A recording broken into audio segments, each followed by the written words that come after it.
வித்யாவை மறந்துட்டோம், யதுஷிய மறந்துட்டோம், ஆயிஷா அப்படின்னு சொல்ற ஒரு குட்டி குழந்தைய மறந்த மாதிரி அம்சின்னு சொல்லி ரீசெண்டா பாதிக்கப்பட்ட இந்த ஒரு ஸ்கூல் பொண்ணையும் மறந்துருமா இலங்கையோட சமூகம்? 2024 10ஆம் மாசம் ஆரம்பிக்கப்பட்ட கொடுமை இது. கொழும்புல ரொம்பவே ஃபேமஸான ஒரு ஸ்கூல்ல ஆசானா இருந்த இந்த ஒரு மிருகம் அம்சிய லேபுக்கு கூப்பிட்டு பாலியல் கொடுமை பண்ணது மட்டுமே இல்லாம இந்த விஷயத்த நீ வெளியே சொல்லக்கூடாது, அப்படி பண்ணினா உன்னை கொலை கூட பண்ணிருவேன் அப்படின்னு சொல்லி பல மாதங்கள் பல தடவைகள் வந்து அந்த பொண்ணை தப்பா நடந்திருக்கா. இந்த கொடுமை எதையுமே தாங்க முடியாம பொண்ணு போய் வீட்ல சொல்ல, வீட்ல இருக்கவங்களும் ஸ்கூலுக்கு வந்து கம்ப்ளைண்ட் பண்ணா, எங்க ஸ்கூல்ல இருக்க சார் வந்து இப்படி பண்ண சான்ஸே கிடையாது, உங்களோட பொண்ணு தான் தப்பு பண்ணிருப்பா அப்படின்னு சொல்லி ஸ்கூல் நிர்வாகம் கூடி பேசி போலீஸ் கிட்டயுமே கூட இந்த பொண்ணு வந்து மனநலம் பாதிக்கப்பட்டவ அப்படின்னு சொல்லி ஆசான் அப்படின்னு சொல்ற புனிதமான இடத்துல இருக்க சங்கர் அப்படின்னு சொல்லப்படுற இந்த மிருகன் அவரோட ஸ்கூல் நிர்வாகம் தப்பே பண்ணாம ரொம்பவே நல்லா படிக்கிற இந்த ஒரு பொண்ணை தப்பானவளா சொசைட்டிக்கு ஷோ பண்ணிருக்கானுங்க. இது எல்லாத்தையுமே பொறுத்துக்கிட்டு பொறுமையோட அம்சியோட பேரண்ட்ஸ் வந்து தான் பொண்ணை வந்து இன்னும் ஒரு ஸ்கூலுக்கு போட்டப்போ அந்த ஸ்கூல்ல இருக்கிற டீச்சர்ஸ் அண்ட் ஸ்டூடெண்ட்ஸ் வந்து எதுக்காக இந்த ஸ்கூல் வந்து அப்படின்னு சொல்லி கேட்க இந்த கேள்விக்கு பதில் சொல்ல முடியாம தன்னோட பாஸ்ட் நினைச்சு ரொம்பவே டிப்ரெஷனோட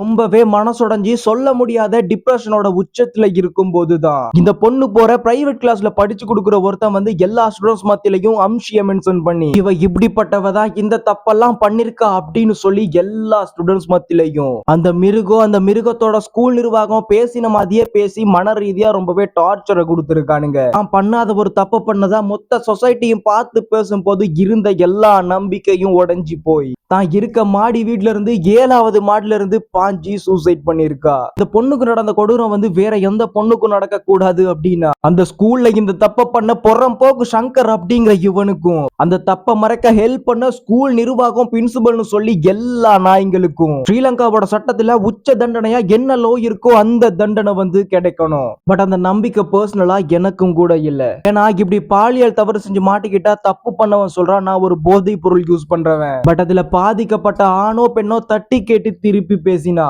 சமூகமும் சரி சட்டமும் சரி அவங்களுக்கு கொடுக்கிற பேர் வந்து மனநலம் பாதிக்கப்பட்டவன்.